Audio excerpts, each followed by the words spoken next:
Welcome everybody to GoLocal Live. I'm Josh Fenton, CEO and co-founder. We've got Jennifer Lawless. She's the chair of the Political Science Department at the University of Virginia. Professor, thanks for joining us. Sure. Yesterday we previewed the debate. You were somewhat optimistic on screen, talking about opportunities for Joe Biden. It did not work out that way.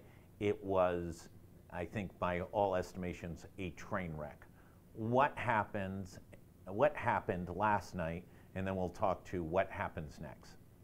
Well, first, I should note that any pundit, analyst, journalist who suggests that it wasn't as bad as people are saying, or that Joe Biden just had a crummy night, but we should move on, isn't worth their analysis. There's no way to look at what happened last night and think that it was okay, or think that it was just one stumbling block. Joe Biden walked onto that stage and was basically a caricature of everything that the Trump campaign had been accusing him of being. He didn't look 81. He looked like he was in his late 90s. He was not able to string together a series of thoughts in a coherent way. At the beginning of the debate, he froze. I don't know if it was a matter of over-preparation, under-preparation, him not feeling well. It doesn't matter. The fact is that he gave pause to anybody who was already on his side, and he gave reason not to turn out to vote to a lot of the members of the Democratic base who thought he was too old to begin with. So it couldn't have gone more poorly for Joe Biden last night than it did. Yeah, it was extremely painful. It was probably the most painful thing ever to watch that I've seen in American politics. Any type of debate like this, it was catastrophic to his reelection, and it really raises the question of what does the Democratic Party do next? Obviously, there were some immediate calls by some pundits directly after the debate. John King was first up on the CNN roundtable, a fellow URI grad and a friend as an undergrad, and you know, he said it straight out. I mean, he's a Democratic-leaning journalist, and he said, my phone is blowing up with people saying that Joe Biden needs to go. Tom Friedman, who is considered a personal friend of President Biden, called, New York Times columnist, has called for the president to step aside. What happens next within the confines of the Democratic Party? Well, I think it's important first to put the calls for Joe Biden stepping down into context. I don't think that any of these people are suggesting that he should step down because he's not capable of finishing this term, or they're concerned. No, step down from running from re-election. Right. And I think it's because they view Donald Trump as an existential threat to democracy, and they do not think that Joe Biden has it in him to campaign in a way that will bring him victory on Election Day. And so I think this is a political calculation. It has nothing to do with Joe Biden's policies. Frankly, it has nothing to do with Joe Biden's ability to govern. It's all about this campaign. And when people listened to Donald Trump last night, if they were concerned that he was veering toward authoritarianism and autocracy, if they were concerned before the debate that he didn't tell the truth, if they were concerned that he took liberties with his own previous record, they should be even more concerned today. Donald Trump's debate performance last night was abysmal as well. And the lies he told and the misinformation he spread might have been a record even for him. But we're not talking about that today because Joe Biden's performance was worse, and the dimensions on which we were evaluating Joe Biden his performance was unexpected, where Donald Trump's was not. And so I think these calls are really an attempt among the part of Democratic officials, elected leaders, party activists, to say the stakes are really, really high. 4 months is still enough time to defeat Donald Trump, but not with Joe Biden at the top of the ticket. So where do the Democrats go? Listen, it's not like they don't have a bench. They've got some pretty impressive governors around the country who are popular in important states. Josh Shapiro in Pennsylvania, Gretchen in Michigan, obviously the governor of California, Newsom, not a swing state, but a big state, a guy who's proven to be able to raise money. His big Achilles heel is he had an affair with his best friend's wife. But in comparison to Donald Trump and sexual exploits, that would be considered minor at the national level. Can they make a move in this period of time? And Democrats historically just can't make decisions. Can they make a decision? the first decision is Joe Biden's. If Joe Biden decides that he is going to continue on, that's what the Democrats are stuck with. I cannot imagine any scenario whereby they try to convince him to step down, he refuses to do it, and they don't support that decision. Today, Joe Biden said that his performance wasn't great, but it's difficult to debate a liar, and let's move on. My bet is that he's going to do a lot of soul searching this weekend, and on Monday or Tuesday, if he's going to make the decision to not seek the nomination, we'll find out. If he continues along, I don't see what path the Democrats can pursue to take it away from him. He's an incumbent president. Who are the two influencing factors? Is it Jill Biden and Barack Obama? Are those the two people that would have the most influence on him? And having watched that, and those are people that are close to him, obviously, and care about him immensely, how do they come to any other conclusion than he needs to advise him to not seek re-election? Their guidance obviously is important to him. A Democratic insider texted me last night that he thought that Nancy Pelosi would have quite a bit of sway with Joe Biden. So I think there are a group of people who could have a serious conversation with him. I think if Joe Biden watches the debate and actually looks at his performance and takes into consideration the full 90 minutes, he might arrive at that same conclusion. The question becomes the extent to which he believes he can beat Donald Trump. And I think heading into last night, it was very, very close. I would have put my money on Biden, but it was very, very close, and everything had to fall his way. Last night suggests that everything is not going to fall his way, and the Trump campaign is taking a victory lap today, again, despite a terrible performance. Democrats last night, I think, can take some degree of solace in Donald Trump's poor performance, because if they were to put somebody else at the top of the ticket, I think Trump is quite beatable.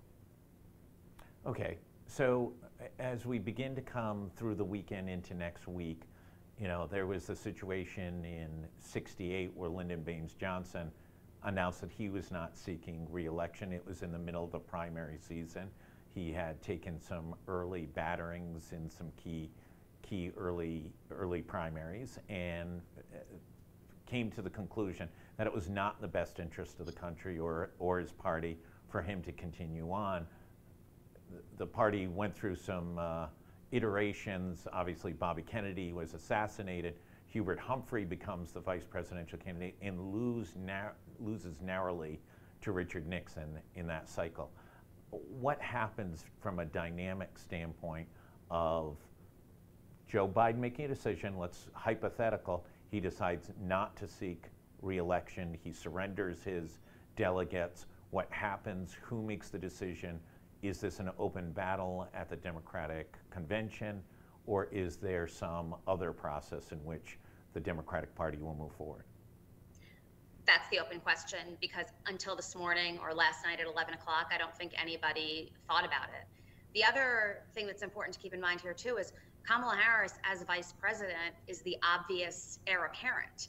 And we're not having conversations about her. And the lists of potential successors and potential nominees often don't include her. And I think that's a naive way to proceed, too. So there are a lot of people who would make excellent candidates. There are a lot of people who would together make for an excellent ticket. But again, until Joe Biden decides that he doesn't want to pursue this, and until the party the top party officials come together to figure out a way that won't be divisive for the party, I don't think that we're going to get anywhere. Because the only thing worse than Biden moving forward as the nominee, I think in the eyes of a lot of these activists and party officials, is complete chaos on the Democratic side. So the Democrats have always been able to portray themselves as the adults in the room, especially since Donald Trump emerged on the scene in 2015, and they do not want some chaotic convention. The other thing that I should note that's important here is the Democratic convention is not until August. August is too late. And so if there is going to be a switch, my bet is that there would be some degree of cohesion behind a candidate in the next couple of weeks, because that person needs all of July to campaign. Okay, so let's say we get through the weekend, the president makes a decision not to seek re-election. Who in your mind is the strongest potential candidate for the Democrats to move forward with? think there are a lot of strong candidates. Gretchen Whitmer, Josh Shapiro, Gavin Newsom, Kamala Harris are all strong. I think they could all give Trump a run for his money. There's a lot of talk about how Kamala Harris's approval rating is low, about how she's not really appreciated or liked. On the campaign stage, I think people are forgetting how effective she was. And so I think any of them would be fine. The key is a new generation of leadership, and they all fall into that new generation. Again, though, I think it's Joe Biden's call, and he really has an opportunity here to depart politics as an elder statesman who put the country ahead of his own ambition, ahead of his own presidency, and who, in viewing Donald Trump as an existential threat, is stepping aside, knowing that he would be an excellent president for 4 more years, but also knowing that he hasn't necessarily made that case adequately to the American people. And as a result, he wants to ensure that Donald Trump never walks into that White House again. Well, it would be a powerful message. If Joe Biden next Thursday night addresses the nation and says, hey, listen, this is bigger than me. It's bigger than me and Jill Biden and Hunter Biden and the entire family.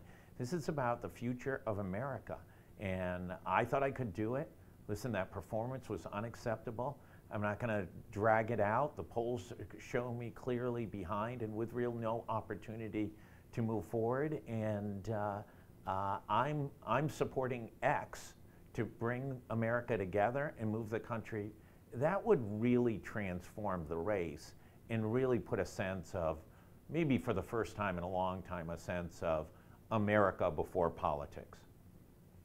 It would fundamentally transform the race. It would also, I think, place Joe Biden in a place that we haven't seen U.S. politicians in a very, very long time. A lot of them say it, but they don't walk the walk. And right. If he were actually willing to do that, I think that would give that would be his legacy, especially if a Democrat wins, and then it would be that Joe Biden saved American democracy.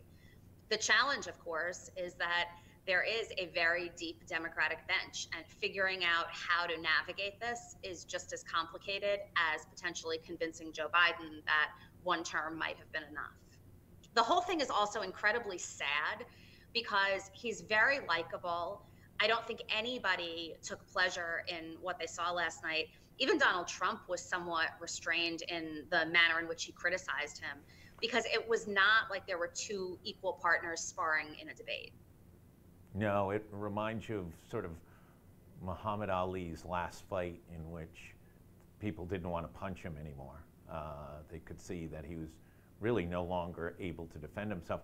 I actually thought if Donald Trump had ever had the thought, or the capability of having the thought, of walking across the stage early on and saying, maybe we should reschedule this, it might have been game, set, match, and the entire election would be over then. I do think the election is over if those 2 move forward. It was clearly just a horrifying event, and if you were an undecided person, the only conclusion, according to any rational thought, and clearly the polling, was that Joe Biden is not capable of governing the country for the next 4 years, and I think that's a reality. And I don't think they have a choice, but they continue to put him out there. They sent him to 2 events afterwards, which just reinforced the vacant look, the shuffling, the lostness in environments in which literally he doesn't know where to turn and where to move.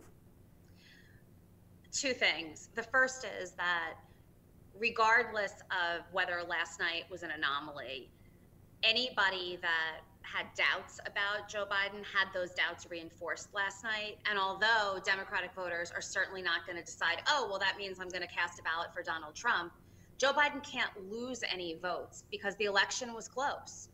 And if the returns look like they did in 2016, because people weren't excited about Hillary or didn't feel comfortable voting for Hillary Clinton, Donald Trump wins. So right off the bat, it's not even only about independents or undecided voters.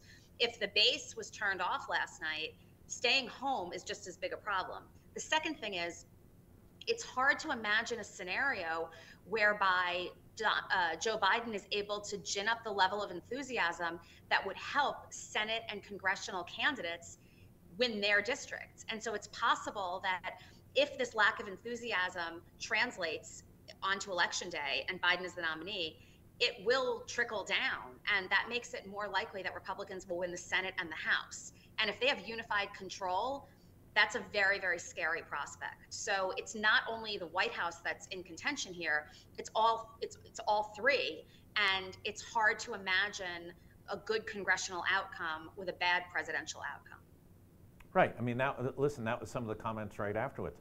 Pennsylvania, Casey, not a chance. If Joe Biden is at the head of the ticket, that was what the pundits said, and accordingly.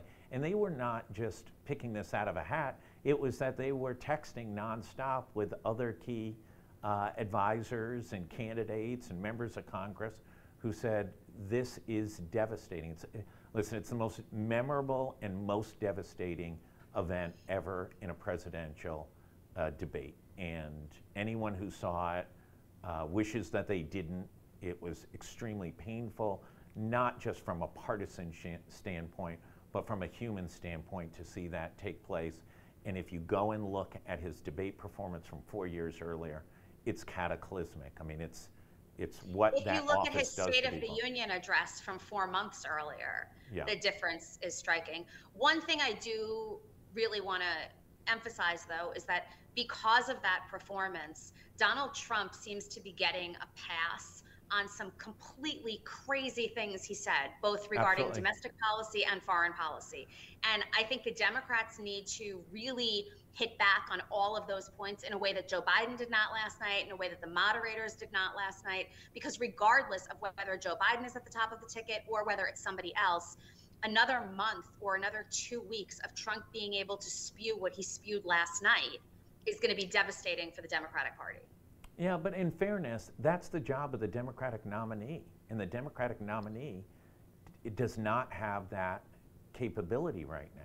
And then his surrogates and other Democratic candidates better step up if they want any chance at winning their own contests.